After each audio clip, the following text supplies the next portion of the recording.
Good evening. Suryapet జిల్లా పెన్పహాడ్ మండల SI గోపికృష్ణపై ఆరోపణలు వెల్లువెత్తుతున్నాయి. స్థానికంగా అక్రమ సంబంధం, వరకట్న వేధింపుల వ్యవహారంలో పక్షపాతం చూపారని మోర్సకుంట తాండాకు చెందినటువంటి బానోత్ అంజలి అనే బాధితురాలు జిల్లా ఎస్పీకి ఫిర్యాదు చేశారు. మోర్సకుంట తాండాకు చెందిన బానోత్ అంజలికి అసోం రైఫిల్స్లో పనిచేస్తున్న బానోత్ జగన్తో వివాహం జరిగింది. అదనపు కట్నం కోసం తన భర్త అత్తమామలో ఆడపడుచు వేధించడమే కాకుండా గర్భవతిగా ఉన్న ఆమెపై దాడి చేయడంతో కడుపులో ఉన్న బిడ్డ చనిపోయిందని ఆరోపించారు. ఈ విషయంపై పెన్పహాడ్ ఎస్ఐ గోపికృష్ణకు ఆధారాలతో సహా ఫిర్యాదు చేసినప్పటికీ కేసు కట్టకుండా కాలయాపన చేస్తూ ఎస్ఐ గోపికృష్ణ తన భర్త కుటుంబ సభ్యులకు ఒత్తాసు పలుకుతున్నాడని, దీనిపై సూర్యాపేట జిల్లా ఎస్పీకి ఫిర్యాదు చేశానని, ఎస్ఐ గోపికృష్ణపై చర్యలు తీసుకుని తనకు న్యాయం చేయాలని బాధితురాలు మీడియా ముందు ఆవేదన వ్యక్తం చేసింది.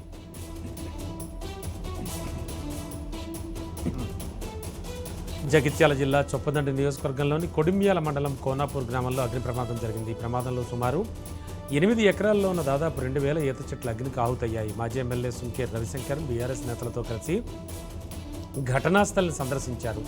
బాధిత కుటుంబాలను పరామర్శించారు. ఈత వనాలే జీవనాధారంగా జీవిస్తున్న గౌడ కుటుంబాలను ఇప్పుడు తీవ్ర ఆర్థిక ఇబ్బందుల్లోకి నెట్టివేయబడ్డారని ఆవేదన వ్యక్తం చేశారు. అగ్నిమాపక సిబ్బంది సకాలంలో స్పందించుంటే నష్టం కొంత తగ్గేదని సుంకేర్ రవిశంకర్ అన్నారు. బాధిత కుటుంబాలకు ప్రభుత్వం ₹1,00,000 చొప్పున ఆర్థిక సాయం అందించాలని బీఆర్ఎస్ నేతలు డిమాండ్ చేశారు. ఎండాకాలంలో తరచూ ఈతవనాలు అగ్నికి ఆహుతవుతున్న నేపథ్యంలో అధికారులు ముందస్తు చర్యలు తీసుకోవాలని కోరారు.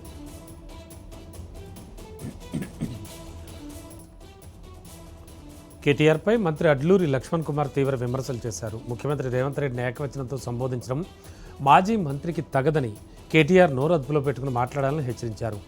కుటుంబ కలహాల కారణంగానే కేటీఆర్ ఇలాంటి వ్యాఖ్యలు చేస్తున్నారని, రాష్ట్ర ప్రజలకు బీఆర్ఎస్ పార్టీని నమ్మే పరిస్థితి లేదన్న మంత్రి అడ్లూరి మరో 20 ఏళ్ల పాటు రాష్ట్రంలో కాంగ్రెస్ పార్టీ అధికారంలో ఉంటుందని ధీమా వ్యక్తం చేశారు. గత 10 ఏళ్ల బీఆర్ఎస్ పాలనలో ఎస్సీ, ఎస్టీ, బీసీ సంక్షేమం, అభివృద్ధిపై ఏమాత్రం పట్టించుకోలేదని ఆరోపించారు. కాంగ్రెస్ ప్రభుత్వం అధికారంలోకి వచ్చిన తర్వాత ₹1000 కోట్ల బిల్లు చెల్లించి ఆయా వర్గాలకు న్యాయం చేసిందని తెలిపారు. సీఎంపై అనుచిత వ్యాఖ్యలు చేస్తే కాంగ్రెస్ కార్యకర్తలు తగిన బుద్ధి చెప్తారని మంత్రి హెచ్చరించారు.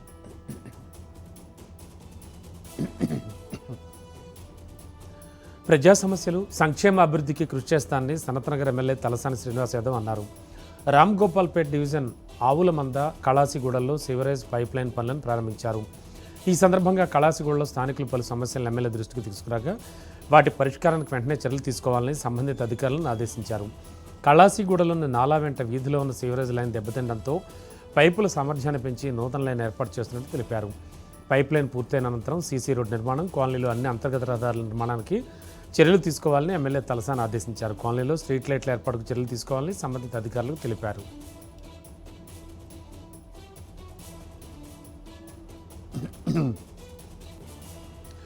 పోలవరం జిల్లా చింతూరు డివిజన్ పరిధిలోని ప్రకృతిని రక్షించడానికి సిఆర్పీఎఫ్ బెటాలియన్ నడుం బిగించింది. అసిస్టెంట్ కమాండెంట్ చరణ్ తేజ్ కుమార్ రెడ్డి ఆధ్వర్యంలో నిర్వహించిన ఈ పర్యావరణ పరిరక్షణ కార్యక్రమంలో భాగంగా మోతుగూడెం పర్యాటక ప్రాంతాల్లో పేరుకుపోయిన చెత్తాచెదారాన్ని సిబ్బంది తొలగించారు.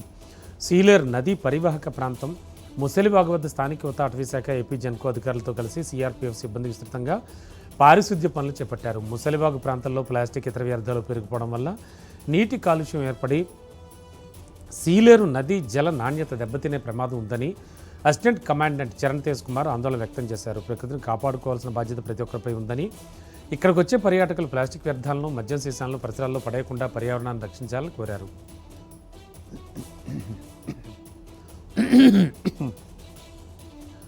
జగిత్యాలలో కేంద్రీయ విద్యాలయం అంశంపై రాజకీయ వేడి రాజుకుంది. ఎమ్మెల్యే సంజయ్ కుమార్పై బీజేపీ నేత శ్రావణ్ తీవ్ర విమర్శలు చేశారు.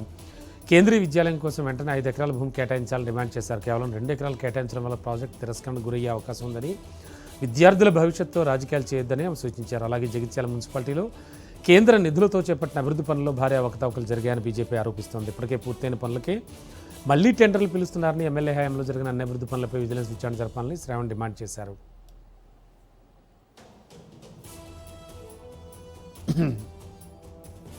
పీజీఆర్ఎస్కి వచ్చే ప్రజలకు ఉచిత భోజన పథకాన్ని అల్లూరు జిల్లా కలెక్టర్ నిశాంత్ ప్రారంభించారు. అల్లూరు జిల్లా పాడేరు ఐటీడీఏ కార్యాలయంలో నిర్వహించే పీజీఆర్ఎస్ కార్యక్రమానికి తన సమస్యలు తెలిపేందుకు వచ్చే ప్రజల కోసం ఈ పథకాన్ని ఏర్పాటు చేశారు. ప్రతి శుక్రవారం దూర ప్రాంతాల నుంచి ప్రజలు పీజీఆర్ఎస్కు రావడంతో భోజన సమస్యలు ఎదురవుతున్నట్లు అధికారులు గుర్తించారు. ఈ నేపథ్యంలో ప్రభుత్వం ఉచితంగా నాణ్యమైన మధ్యాహ్న భోజనం అందించే ఏర్పాట్లు చేసినట్టు పేర్కొన్నారు. ఇకపై ప్రతి శుక్రవారం ఈ సేవలు కొనసాగుతాయని కలెక్టర్ వెల్లడించారు.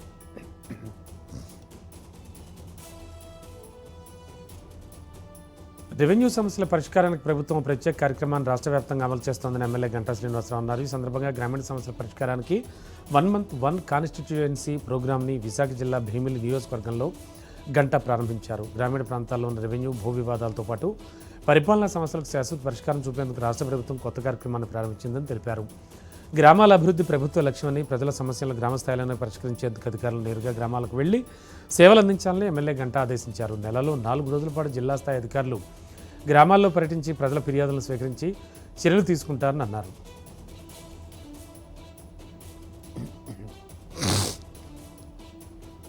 శ్రీ సత్యసాయి జిల్లా కొత్త చెరువు మండల కేంద్రంలో తాగునీటి పథకానికి ఎమ్మెల్యే పల్లి సింధూరారెడ్డి శంకుస్థాపన చేశారు.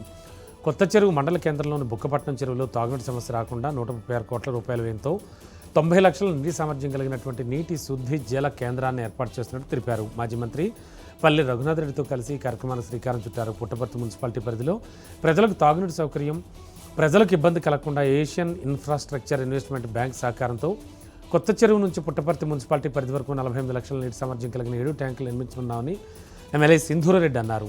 ఇక ఇందుకు సహకరించిన కుటుంబ ప్రభుత్వానికి ప్రత్యేక కృతజ్ఞతలు తెలిపారు. భవిష్యత్తులో ఎలాంటి తాగునీటి సమస్య రాకుండా చూసేందుకు ఈ ప్రయత్నమని, ప్రాజెక్టును జేబీఎల్ ఇన్ఫ్రా లిమిటెడ్ కంపెనీ సహకారంతో 2028 సంవత్సరంలో పూర్తి చేస్తామని ఆమె చెప్పారు.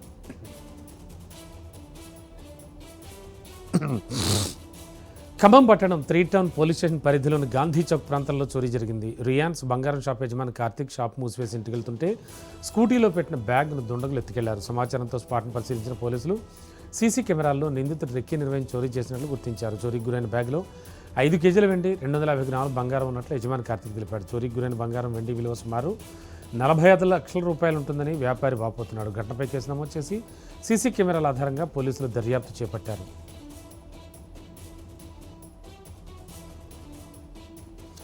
సమాన పనికి సమాన వేతనం ఇవ్వాలంటూ తిరుపతిలో స్విమ్స్ కార్మికులు దీక్ష చేపట్టారు. స్విమ్స్లో పనిచేస్తున్న 816 మంది కార్మికుల సమస్యలు పరిష్కారం చేయాలని గత 2 ఏళ్లుగా పోరాటం చేస్తున్నారు. పలు హామీలను అధికారులు ఇచ్చినా వాటిని అమలు చేయడంలో లోపాలు జరిగాయని కార్మికులు ఆరోపిస్తున్నారు.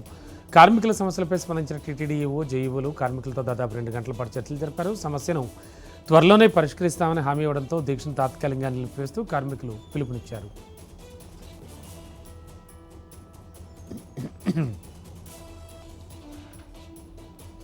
నంద్యాల జిల్లా బనగానపల్లి నియోజకవర్గంలో భారీ వర్షం కురిసింది. ఈదురుగాలు, వర్షంతో పలు చోట్ల విద్యుత్ స్తంభాలు నేల కొరిగాయి. కోవిలకుంట్ల, గుంజలపాడు రహదారిపై అనేక చెట్లు నేల కొరిగి రాకపోకలకు అంతరాయం కలిగింది.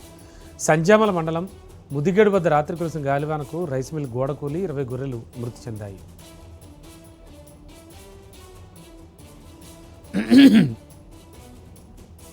గత వైసీపీ ప్రభుత్వ హయాంలో తిరుమలను వ్యాపార సంస్థగా మార్చేశారని ఏపీ సాధు పరిషత్ అధ్యక్షుడు శ్రీనివాసానంద సరస్వతి అన్నారు. హిందువులు తిరుమలకు రాకూడదనే కోణంలో తిరుమల శ్రీవారి సేవలను నాశనం చేసేందుకు చూశారని ఆరోపించారు. నాస్తికుడైన కరుణాకర్ రెడ్డిని అప్పుడు ప్రభుత్వం చైర్మన్గా నియమించడం ఏంటని అన్నారు. ఎవరు ఎన్ని అకృత్యాలు చేసినా భక్తులు చూస్తూ ఊరుకోరని శ్రీనివాసానంద సరస్వతి తెలిపారు. ఇలాంటి విధానాలను అవలంబించే వరకు ప్రజలు, హిందువులు తగిన బుద్ధి చెప్తారని హెచ్చరించారు.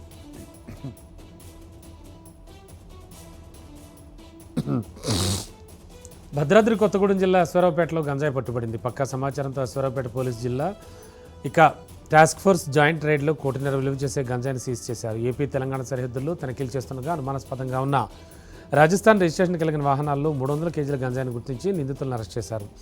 పట్టుబడ్డ డ్రై గంజాయి బహిరంగ మార్కెట్లో 1 కోటిన్నర విలువ ఉంటుందని ఎస్పీ రోహిత్రాజ్ తెలిపారు. 2024 నుంచి ఇప్పటివరకు జిల్లాలో 212 గంజాయి కేసులు నమోదు చేసి 670 మందిని అదుపులో తీసుకుని 15,398 కేజీల గంజాయిని సీజ్ చేశామని ఎస్పీ చెప్పారు.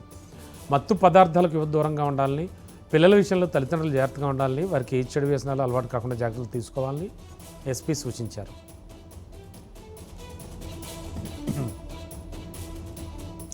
రేపు యాదాద్రి భువనగిరి జిల్లాలో సీఎం రేవంత్ రెడ్డి పర్యటించనున్నారు. యాదగిరిగుట్ట పర్యటన నేపథ్యంలో ఏర్పాట్లను ఆలేరు ఎమ్మెల్యే బీర్లా ఐలయ్య పరిశీలించారు. యాదగిరిగుట్టలో అభివృద్ధి పనులను సీఎం శంకుస్థాపన చేస్తారన్నారు.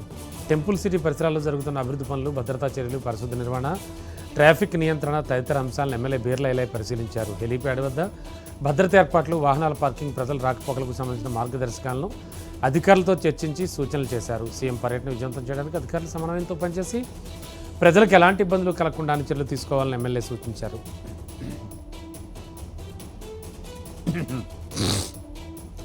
గుంటూరు జిల్లా పొన్నూరు నియోజకవర్గ పరిధిలోని ఉత్తమ ఫలితాలు సాధించిన విద్యార్థులకు సన్మాన కార్యక్రమం జరిగింది. ఈ కార్యక్రమంలో ఎమ్మెల్యే ధూళిపాల నరేంద్ర కుమార్, విద్యాశాఖ అధికారులు పాల్గొన్నారు. ప్రభుత్వ పాఠశాలల్లో విద్యను అభ్యసించే విద్యార్థులకు కావాల్సిన మౌలిక వసతుల కల్పన ధ్యేయంగా మంత్రి లోకేష్ కృషి చేస్తున్నారని ఎమ్మెల్యే ధూళిపాల్ అన్నారు. అదేవిధంగా పొన్నూరు నియోజకవర్గ ప్రజలకు రక్షణగా ఉంటూ అక్రమార్కులపై చర్యలు చేపడతామని తెలిపారు. ఈ సందర్భంగా పొన్నూరు నియోజకవర్గ పరిధిలోని ప్రభుత్వ పాఠశాలలో 550కి పైగా మార్కులు సాధించిన 66 మంది విద్యార్థులను ఎమ్మెల్యే ధూళిపాల్ సన్మానించి ప్రోత్సాహకాలు అందించారు.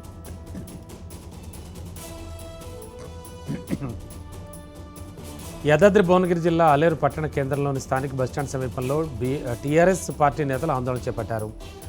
రైతులు పండించిన వరి ధాన్యాన్ని జాప్యం చేయకుండా వెంటనే కొనుగోలు చేయాలని డిమాండ్ చేస్తూ పార్టీ ఆధ్వర్యంలో నిరసన కార్యక్రమం చేపట్టారు. తెలంగాణ రక్షణ సేన రాష్ట్ర నాయకులు మణిపాల్ రెడ్డి నాయకత్వంలో స్థానిక గేట్ నుంచి బస్టాండ్ వరకు ర్యాలీ చేపట్టారు. ఈ సందర్భంగా మహిళలతో కలిసి వినూత్నంగా బతుకమ్మాడి ప్రభుత్వానికి వ్యతిరేకంగా నిరసన తెలిపారు. రాష్ట్ర వ్యాప్తంగా మార్కెట్ యార్డులు, ఐకేపీ కేంద్రాల్లో రైతులు పడ్డ అమ్మకాల కోసం నెలల తరబడి ఎదురు చూస్తున్నారని, ప్రభుత్వం స్పందించడం లేదని మణిపాల్ రెడ్డి విమర్శించారు. ఇప్పటికైనా ప్రభుత్వం రైతుల పట్ల చొరవ తీసుకుని ధాన్యాన్ని వెంటనే కొనుగోలు చేసి రైతులను ఆదుకోవాలని డిమాండ్ చేశారు.